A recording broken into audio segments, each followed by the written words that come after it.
बिस्मिल्लाहिर्रहमानिर्रहीम। अस्सलामुअलैकुम। लाखों करोड़ों दुरूदो सलाम मोहम्मद मुस्तफ़ा सल्लल्लाहु अलैहि वसल्लम और आले मोहम्मद पर। मैं हूँ उमर दराज गोंदल और आप मेरा फेसबुक और यूट्यूब चैनल देख रहे हैं।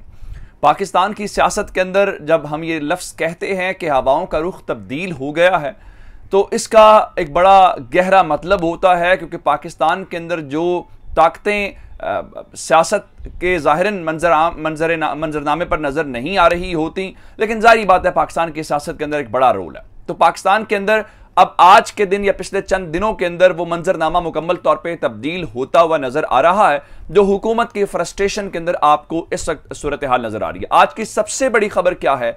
आज की सबसे बड़ी खबर यह है कि इमरान खान की रास्ते में रुकावटें डालने के लिए जो आखिरी चीज मौजूद थी, जो आखिरी रुकावट मौजूद थी, आज वो भी हट गई है और कप्तान का रास्ता साफ हो गया है। और कप्तान का रास्ता साफ होने का मतलब बड़ा वाज़ेह है, और कप्तान का रास्ता साफ होने का मतलब यह है कि खान को अब कोई रोक नहीं सकता और आपको चीजें ये होती हुई नजर आ रही होंगी और मजीद नजर आएंगी। मिसाल के तौर पे मैं आपको बहुत सारी आज खुशखबरियां सुनाना चाहता हूं। उसमें से पहली खुशखबरी हम शहबाज गिल साहब के हवाले से बात कर लेते हैं। चूंकि आप जानते हैं कि शहबाज गिल साहब को केस के अंदर गिरफ्तार किया गया, उनके ऊपर बगावत का मुकदमा बनाया गया, लेकिन आज इस्लामाबाद हाई कोर्ट के चीफ जस्टिस के 3 सवाल, मैं आपके सामने वो सवाल रखने वाला हूं। उन सवालों का जवाब हुकूमत, रियासत, वकला, जो भी वहां लोग मौजूद थे, उनके पास नहीं था, जिसके बाद अदालत ने शहबाज गिल साहब को जमानत के ऊपर रिहा करने का हुक्म दे दिया है। चूंकि जब अदालत से आपकी जमानत मंजूर होती है तो उसके बाद मचलके जमा करवाने का कमल होता है। तो शहबाज गिल साहब के 5 लाख रुपए के मचलके जमा हो गए हैं। उसके बाद अदालत की रूपकार जारी होती है और वहां से एक लिस्ट जाती है जेल के अंदर, जहां पे बताया जाता है जी ये वो कैदी हैं जिनको अदालत ने रिहा करने का हुक्म दे दिया है। तो तकरीबन कोई 4 बजे के आसपास ये रूपकार पहुंचेगी और शहबाज गिल साहब जो हैं वो रिहा हो जाएंगे, अनटिल अनलेस कोई नई जो रोड़े अटकाने की कोशिश है वो ना की गई। अब मैं इस चीज को इसलिए कह रहा हूं कि शहबाज गिल साहब वाले मामले के ऊपर आप जानते हैं कि ये कहा गया था कि शहबाज उस्मा बुखारी ने दुनिया न्यूज के प्रोग्राम कामरान शायद के अंदर बोल के कहा था कि हम शहबाज गिल के मुंह से इमरान खान निकलवाना चाहते हैं और हम पूरी दुनिया को सुनवाना चाहते हैं, लेकिन दाद देनी चाहिए शहबाज गिल को कि वो खुद तो नंगे हो गए, लेकिन उन्होंने इस निजाम के अंदर बहुत सारे लोगों को नंगा कर दिया। वो शहबाज गिल डट के खड़े रहे और पाकिस्तान तहरीक इंसाफ ने भी उनसे पीछे नहीं हटे। हालांकि शुरू से में थोड़ा सा डिफेंसिव थी तहरीक इंसाफ, जिसकी बुनियाद के ऊपर आज शहबाज गिल इमरान खान के साथ वो बिल्कुल लड़खड़ाए नहीं है, कोई उनके बारे में बात नहीं की। उन्होंने कैमरे के ऊपर कहा था कि मैंने कोई बयान नहीं दिया, मेरा कोई बयान आया तो समझ लीजिएगा जबरदस्ती लिया गया है, ये जबरदस्ती मेरे से दस्तखत करवाए गए हैं।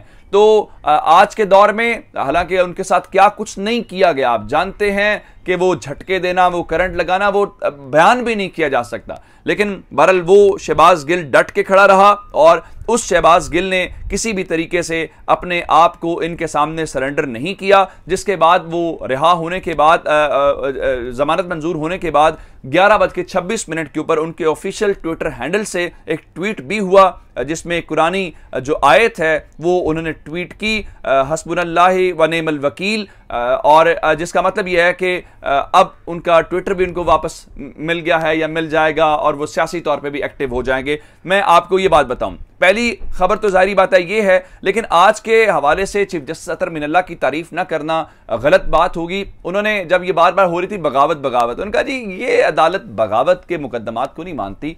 अब थोड़ा सा आगे चलें। अब 3 सवाल ऐसे थे जो प्रोसिक्यूटर रिजवान अब्बासी से किए गए और 3 सवालों की बुनियाद के ऊपर ही आज शहबाज गिल को रिहाई मिल गई। वो क्या थे? सबसे पहले पूछा गया कि क्या तफ्तीश में सामने आया है कि शहबाज गिल ने किसी सोल्जर यानी फौजी से बगावत के लिए राब्ता किया हो, यानी उसको कहा हो कि आप बगावत करें, किसी फर्दन इंडिविजुअल किसी सोल्जर से राब्ता किया हो।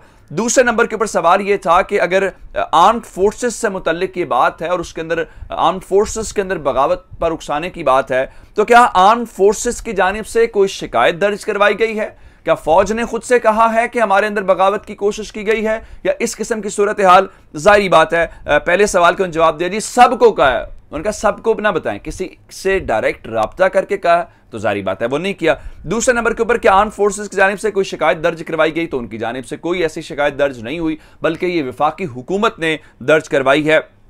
फिर यह पूछा गया क्या आर्म फोर्सेस ऐसे किसी लापरवाह बयान से मुतासिर हो सकती हैं, यानी क्या एक बयान सिर्फ फौज के अंदर बगावत करवा सकता है। जारी बात है फौज एक इंतहाई मजबूत इदारा है और ये चीफ जस्टिस साहब भी आज बात कर रहे थे। और फिर उनसे पूछा गया कि क्या हुकूमत ने इस केस की मंजूरी दी थी जिसपे इनके वकील कह रहे थे सलमान सफदर साहब के नहीं दी थी, लेकिन प्रोसिक्यूटर ने कहा नहीं जी हमने इस हवाले से जो है वो दी है मंजूरी, जिसके बाद ही सारा कुछ हुआ। अब दूसरे नंबर के ऊपर चल के मैं कुछ और हवाओं जब बदलने की बात कर रहे हैं तो जरा खबरें कुछ और सुन लीजिए कि चूंकि इस वक्त अब से थोड़ी देर पहले राना मशहूद जो नून लीग के रहनुमा हैं उन्होंने क्या किया, उन्होंने कहा जी मैं एक खुशखबरी सुनाना चाहता हूं, एक खबर देना चाहता हूं, और वो ये है कि आइंदा चंद दिनों के अंदर या अनकरीब नून लीग की हुकूमत आने वाली है। और आज पंजाब दोबारा मुस्लिम लीग नून की तरफ देख रहा है। पाकिस्तान के इस्तेहकाम और खुशहाली के लिए जिस हद तक जाना पड़ा जाएंगे, और साथ ही उन्होंने गिरफ्तारी से बचने के लिए अदालत से रुजू कर लिया। अगर तो पंजाब उस खुशहाली और उसकी जानिब देख रहा है तो वफाक के अंदर आपकी ही हुकूमत है। हुजूर इस कौम को वो खुशहाली नज़र क्यों नहीं आ रही, इस कौम को वो बेहतरी नज़र क्यों नहीं आ रही जिसका आप दावा कर रहे हैं। लेकिन अब ये करने की कोशिश कुछ और कर रहे हैं, लेकिन इमरान खान ने इनका मुकम्मल इलाज किया हुआ। मैं आपको बता देता हूं वो क्या है। मुकम्मल इलाज ये है कि पाकिस्तान तहरीक इंसाफ लॉन्ग मार्च की तैयारियां जोरों शोर से जारी रखे हुए। और एक बात तो जरूर है, जिस तरह रात को मैंने हफीजुल्लाह न्याज़ी साहब के शो में देखा जिसमें वो कह रहे थे कि हुकूमत के ऊपर दबाव है, हुकूमत ये महसूस कर रही है कि 1 महीने के अंदर वो चले जाएंगे। फिर नजम सेठी ये कह रहे थे कि देखें गड़बड़ हो जाएगी, फिर हालात किसी के कंट्रोल में नहीं रहेंगे, तो फिर जाहिर बात है फिर नून लीग से कुछ ताकतों को पीछे हटना पड़ेगा। ये सिचुएशन तो जरूर है, लॉन्ग मार्च होना है और इसी महीने शुरू होना है, उसकी कॉल आनी है। तो तहरीक इंसाफ अपने होम ग्राउंड से शुरू करने की बात कर रही है। अब क्या होम ग्राउंड पंजाब है, क्या वो होम ग्राउंड खैबर पख्तूनख्वा है, इस हवाले से बताने से पहले मैं आपको ये बताता हूं कि परवेज खटक की सदारत में तहरीक इंसाफ का ये एक इजलास हुआ है, और उस इजलास के अंदर तहरीक इंसाफ ने यह फैसला किया है कि इमरान खान की गिरफ्तारी की सूरत में मुल्क भर में एहतजाजी मुजाहरों और इस्लामाबाद बंद करने का लाहे अमल तैयार कर लिया गया है। और जो पार्टी सदूर हैं उनको इस बारे में ये कहा गया है कि अगर कोई ऐसी सूरत हाल डेवलप होगी तो फिर जारी बात है आप इस्लामाबाद को बंद कर देंगे अनटिल अनलेस ये हुकूमत अपने घर नहीं चली जाती। सीनियर क़यादत शरीक थी, इस्लामाबाद में इजलास हुआ। असद कैसर, नूरुल हक कादरी, आजम सवाती, अली अमीन गंडापुर, उमर अयूब, शहरियार अफरीदी, आतिफ खान, शौकत यूसुफजई और शहराम तरकई।